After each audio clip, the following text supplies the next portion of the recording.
line, but he fired off good, pretty happy with the 17 as he comes around and into his box. Meanwhile, the 24 of William Byron, pretty happy with it, but in fourth gear could not get it to rotate like the 11, and Denny Hamlin lost his tires, end of the run. Regan. Josh Berry in the 21 car started a little bit free. When he stopped shifting, the car got too tight, lost the rears at the end, and the 11 of your leader, Denny Hamlin, didn't need too much. He was just a little bit too loose into the corners the last 15 laps. Smooth sailing. That winding pit road with about 10 or 12 teams pitting around the curve of turns 1 and 2. Here's a look at the race-off pit road. Denny Hamlin from the pole, your stage 1 winner.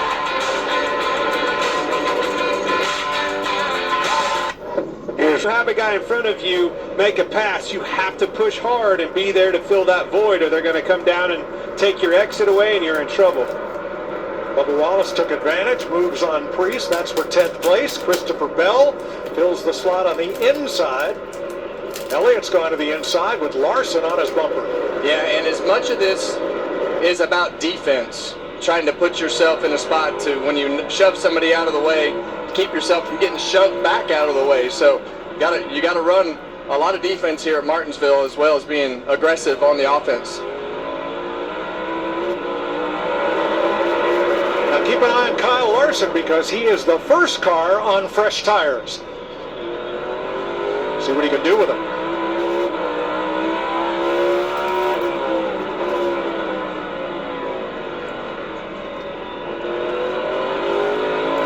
You can see him drive right to the bumper of any car in front of him. There's definitely some juice there. Look at the inside of his teammate. Well, think about this, Clint. I mean, if this thing runs all the way to the end of this stage, I mean, that's a long haul on one set of tires. I know they didn't run many laps and ran a bunch of caution laps, but to be able to fire off on those sticker tires and be able to have that initial cycle on the tires with the air pressure building up is usually better than refiring on a set of used tires. I agree with that, but I like the decision by Cliff Daniels there.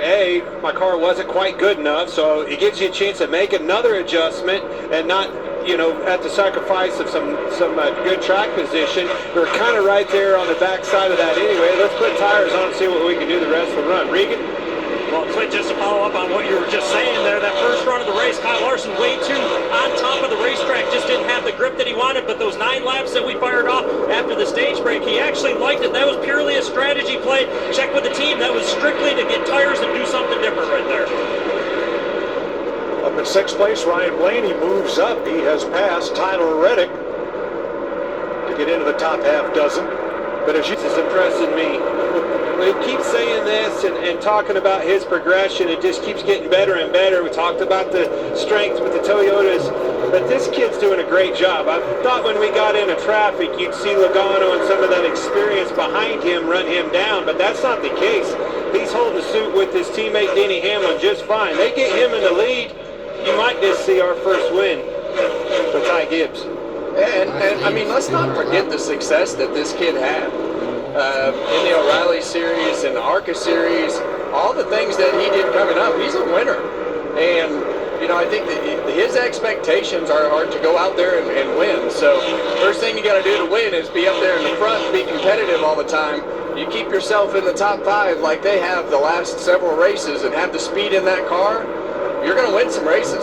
But the thing about the Cup Series, and it falls into the Hall of Fame debate that raged on social media and podcasts this week, is that now he's racing against people with more success and more experience than him, and he's really going to have to develop and up his racecraft compared to when he was racing and winning in the lower series. I love that, and that's exactly what I was trying to say a second ago. Is I think he's done that, Mike. I think he is learning. They've minimized mistakes. We know at this level you can't have a mistake, whether it's a driver, pit crew, or whatever else. And this 54 car has handled that perfectly. No more mistakes. There's also nowhere else to learn at this level, right? Like, there is no bigger step that you can take than going from the O'Reilly Series to the Cup Series, and there's also no other way to get that competition and those things that you do wrong. other than being right here and in the seat racing against all these other guys. Coach Gibbs, who is also Ty's grandfather, overseeing this team that currently runs in first and second, 12th with Christopher Bell, and Chase Briscoe just went a lap down. He is 23rd. We're 4 laps to go in the stage. Josh Berry in 10th in position to pick up that final stage point if things stay as they are. And there is Berry for the Wood Brothers, who was on pole for a while here yesterday in qualifying, didn't hang on to it. Been watching this battle for a while. Blaney, I mean, that's a teammate. Harder to pass teammates here. Can't really use the bumper or anything else, but he worked on his teammate Cindric for at least 10 laps. Finally got him passed.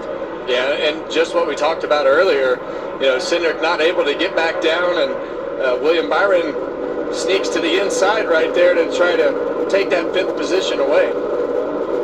And each of those positions is a point as we come to the end of the stage. 2 to go.